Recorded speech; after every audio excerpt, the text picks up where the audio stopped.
Houstonians react to crimes against gays as the beating death of a Montrose man brings homosexuals to the streets demanding justice.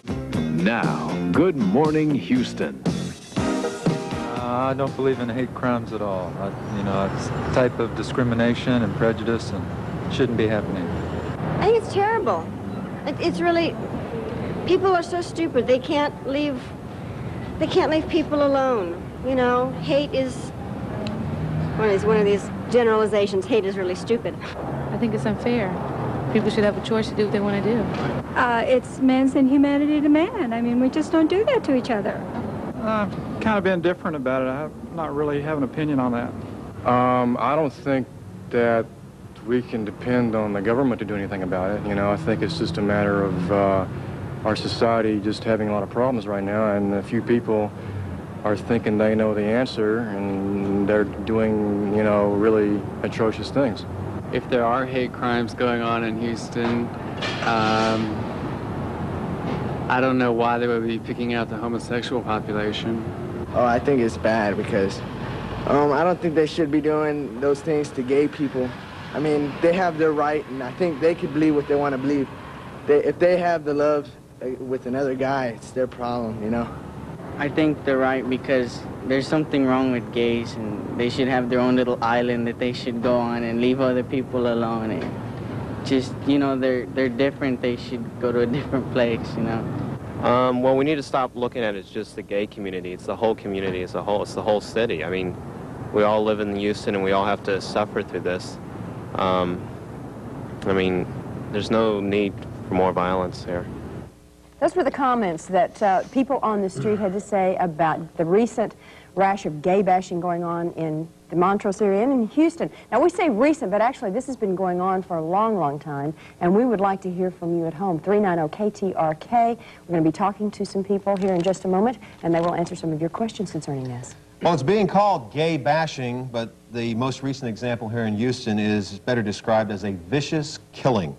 Paul Broussard, 27 years old, died after being beaten with a nail-studded 2x4. 4 men have been charged in connection with his death and the injury of 2 men who were accompanying Broussard from a Montrose area bar where the attack took place. 10 possible suspects, all of them graduates or students at Conroe's McCullough High, have been identified. The beating death brought at least 1,000 gay sympathizers to the streets this weekend, demonstrating and demanding justice.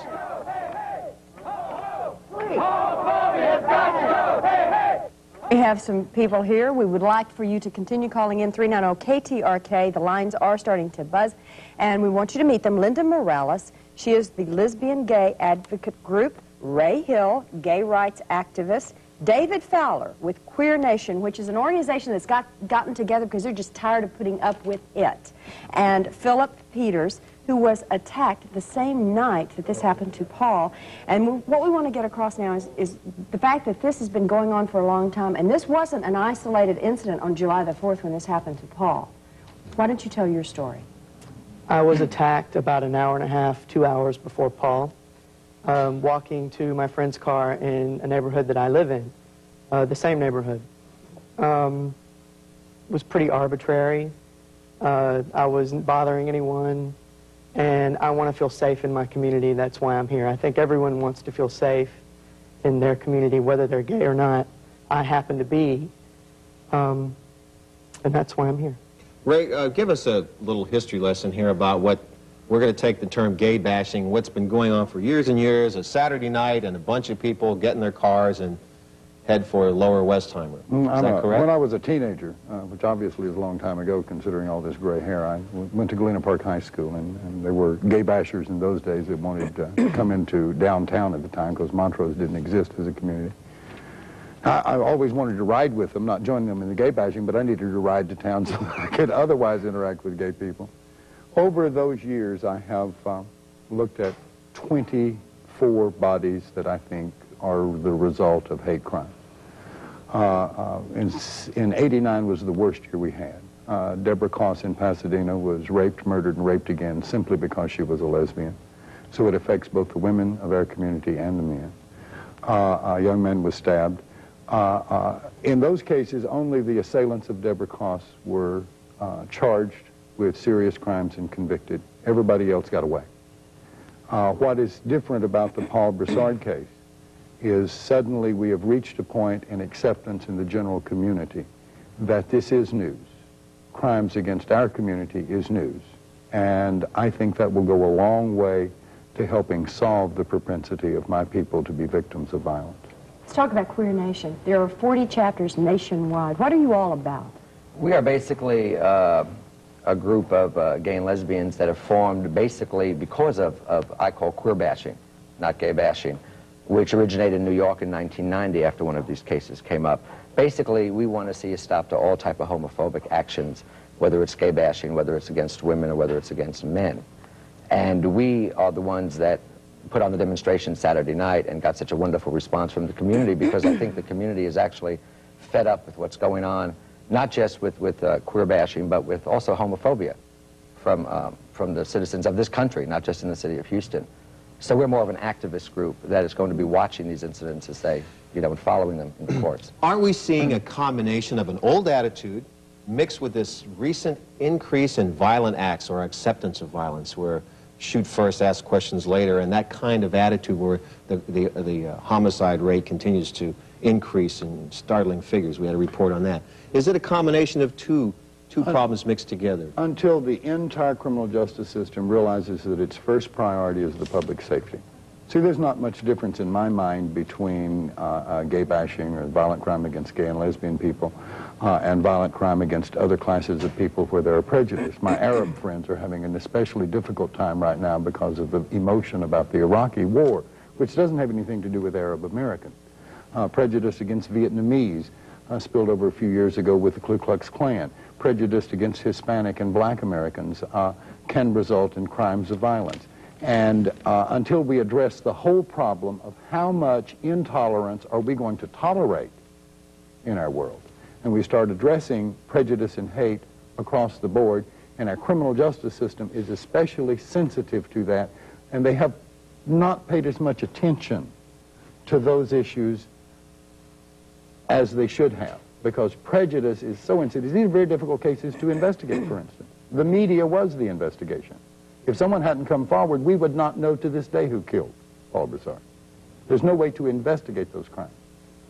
I think we need to go a little bit further into that, and I think we need to get to the root of where the issues of hate crime evolved from as far as the lesbian gay community, and that is with the penal code in our system right now, 2106, section 2106 of the Texas Penal Code, which is the homosexual conduct, which does discriminate against lesbians and gay men. And that, in essence, is saying that it is okay to discriminate. And until we get to the root of this, things aren't going to change. And we are going to have to hit the streets and be outraged about everything that is going on against our lesbian and gay community. Linda, let me ask you about this, because you hear about the men, you hear about it happening to the men, but you really don't hear about any kind of bashing going on with the lesbians. It does happen, Jan. It does happen, and I'm sad that the incident with Paul Broussard had to galvanize our community and bring us out together.